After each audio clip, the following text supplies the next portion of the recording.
Close your eyes for a moment. Can you hear it? That unmistakable screech of plastic wheels on concrete. The buzz of Ceefax pages loading on the telly. The gentle clink of milk bottles at dawn. If you grew up in Britain in the 1980s, these sounds are burned into your very soul. Welcome back to a decade when technology was chunky, fashion was loud, and life moved at a wonderfully different pace. Today, we're taking a nostalgic journey through 10 things we truly miss from 1980s Britain. So grab a cup of tea, settle in, and let's travel back to a time when the future felt both exciting and beautifully simple.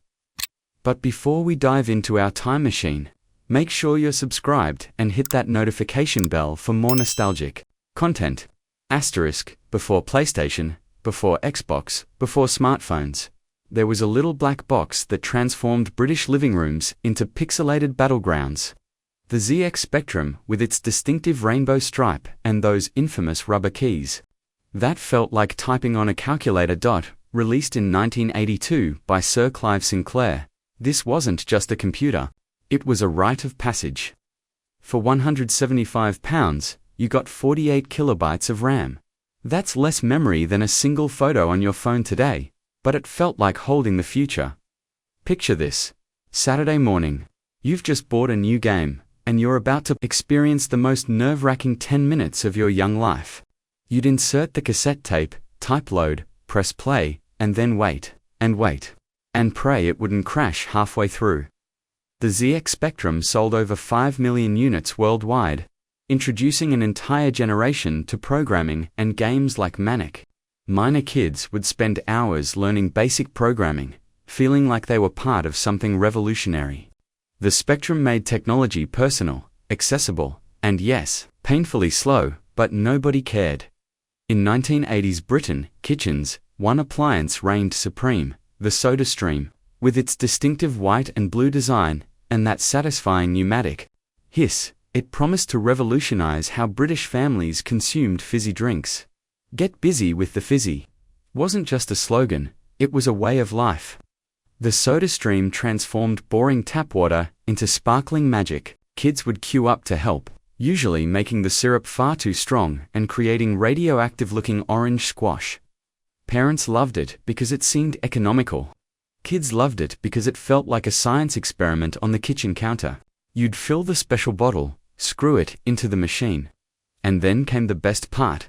Pumping that handle, and listening to the CO2 cartridge work. The real artistry came with the flavor syrups. Cola, orange, lemon, lime, each promising to recreate famous brands, but somehow always tasting distinctly so. There was something deeply satisfying about the whole ritual that made every drink feel earned. Crafted, special. Before smartphones, before LINs. Many British kids experienced their first taste of responsibility through the sacred ritual of the paper round. At 6 a.m. sharp, rain or shine, young entrepreneurs would emerge from warm beds to deliver news, DoorDash to dash door. The paper round wasn't just a job, it was character building. Armed with a heavy canvas bag that seemed to weigh more than you did. You'd cycle through sleeping neighborhoods, learning every street, every house number, every dog that might chase you. The pay was modest, maybe £3 to £4 a week, but that crisp £5 note felt like a fortune. It represented independence, responsibility, and the first sweet taste of earned money. No handouts, no allowances, this was money you'd worked for. Cycling through British weather, designed to test your commitment, there was odd beauty to those early mornings. The streets belonged to you, the milk float, and maybe a few early commuters. You'd watch the sun rise over suburban rooftops, learning which houses had dogs, which customers left Christmas tips, and which ones complained if the paper wasn't pushed fully through the slot. Friday nights in 1980s Britain had a soundtrack, the synthesized pulse of Knight Rider's theme tune. When Michael Knight and Kit hit British screens via ITV, everything changed. This wasn't just television. This was appointment viewing that made whole families gather around the telly. Kit wasn't just a car. It was the coolest character on television, a talking Trans Am with a red scanning light, artificial intelligence, and a personality that was somehow both sophisticated and sarcastic. Every British kid wanted one, and every playground conversation on Monday morning revolved around the latest episode. The show represented everything we loved about American import television: slick production values, cutting-edge technology, and action sequences that made our homegrown programs look quaint. Michael Knight was the epitome of cool leather jacket, perfect hair, and a best friend who happened to be a supercomputer on wheels. Knight Rider was more than entertainment. It was a glimpse into a future where technology was friendly, helpful, and incredibly cool. Kit could think, feel, and show concern for his human partner. In an era when computers required 10 minutes to load a simple game, here was artificial intelligence that could drive fight crime and crack jokes. In the pantheon of British childhood treats, few things were as perfectly simple as the mini milk ice cream. For just a few pence, you could buy a small piece of frozen heaven that somehow captured summer's essence in every creamy bite. No chocolate coating, no fancy gimmicks, no elaborate packaging, just pure milky simplicity on a stick. They came in 3 flavors: strawberry, vanilla, and chocolate. And they had the remarkable ability to melt faster than any human could reasonably eat them. Every corner shop freezer had them, nestled between Fab Lollies and 99 Flakes. They were the democratic ice cream, affordable enough for pocket money, simple enough to satisfy, and somehow more refreshing than treats twice their price. The beauty of Mini Milk was its unpretentiousness. While other ice creams promised exotic flavors and fancy shapes, Mini Milk delivered exactly what it said: frozen milk, slightly sweetened, perfectly chilled. Summer days were measured in Mini Milk consumption, one after lunch, maybe another from the ice cream van, and, if you were lucky, a final one before bed, before Spotify, before iPods, before music streaming was even a dream. There was the Sony Walkman, and it was absolutely revolutionary. Suddenly, you could carry your entire musical world in your pocket, complete with chunky headphones that announced you were living in the future. The Walkman wasn't just a gadget. It was a statement. It said you were cool, independent, and had your own personal soundtrack. The satisfying click of inserting a cassette tape, the mechanical whir of the tiny motor, the slight hiss that meant your music was about to begin. These were the sounds of freedom. Of course, the technology had challenges. Batteries drained. Fast tapes occasionally got eaten by the mechanism, and you'd become an expert at using pencils to rewind tangled cassettes. But none of that mattered when you pressed play and your favorite song filled your ears. The Walkman changed how we experienced the world. Suddenly, boring journeys had soundtracks, mundane walks became music videos, and you could shut out the world whenever needed. Creating the perfect mixtape became an art form. You'd spend hours planning the perfect sequence, timing songs to fit exactly on each side. Before supermarkets dominated every high street, there was the local and they were the beating heart of British neighborhood life. Often run by the same family for decades, these weren't just shops. They were community institutions. Walking into your local greengrocer was like entering a world where commerce still had a human face. The proprietor knew your name, your mum's usual order, and exactly how ripe you liked your tomatoes. Apples were weighed on proper metal scales. Potatoes came in brown paper bags, and change was counted out with a smile. The relationship between customer and shopkeeper was built on trust and familiarity. They'd save the best fruit for regular customers, offer advice on seasonal vegetables, and somehow remember that Mrs. Smith preferred her bananas slightly green, while Mr. Jones liked his well-spotted. Shopping wasn't just about buying food, it was about maintaining social connections. You'd catch up on local gossip, discuss the weather, and feel like part of a genuine community. These shops had character that no supermarket could replicate: the smell of fresh fruit, vegetables displayed with care, the personal touch that made every transaction feel like a conversation between friends. Saturday mornings in 1980s Britain had a sacred ritual that no streaming service can replicate: the appointment with cartoon television. There was no pause button, no rewind, no second chances. If you missed it, you missed it.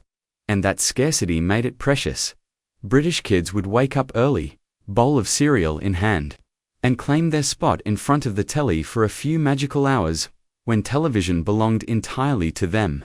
Shows like The Raccoons, Dungeons and Dragons, and He-Man weren't just entertainment. They were weekly celebrations of imagination and adventure. The anticipation was half the fun. You'd plan your morning around the schedule, making sure you were ready when your favorite show started. There was something beautifully democratic about it. Every kid in Britain was watching the same thing at the same time, creating a shared cultural experience that brought playgrounds together on Monday morning. The cartoons themselves were wonderfully over-the-top, flashing colors, dramatic intros, and characters that seemed to exist in a universe where anything was possible. They fired up young imaginations and provided talking points that would last all week. Asterisk. Long before the internet, before smartphones, before instant everything, Britain had Ceefax and teletext, and they felt like magic. These services turned your television into a window to instant information, news, weather, sports scores, and even quizzes, all delivered through your TV screen in glorious, blocky text. Launched by the BBC in the 1970s, but thriving throughout the 80s, Ceefax looked like something from science fiction. Bright neon colors, chunky fonts, and page numbers. You had to type in using your remote control. It was slow, it was clunky, and it was completely addictive. Everyone had their favorite pages memorized. Page 300-4, football results. Page 101 for headlines. Page 104 for weather. You'd navigate through the system like an explorer, discovering new sections and information you never knew existed. The loading time between pages created anticipation that made every piece of information feel earned. Ceefax democratized information in a way that feels quaint now but was revolutionary then. Suddenly, you could check the weather, read news updates, get sports scores, and even play simple games, all from your living room. It was the first taste of interactive television.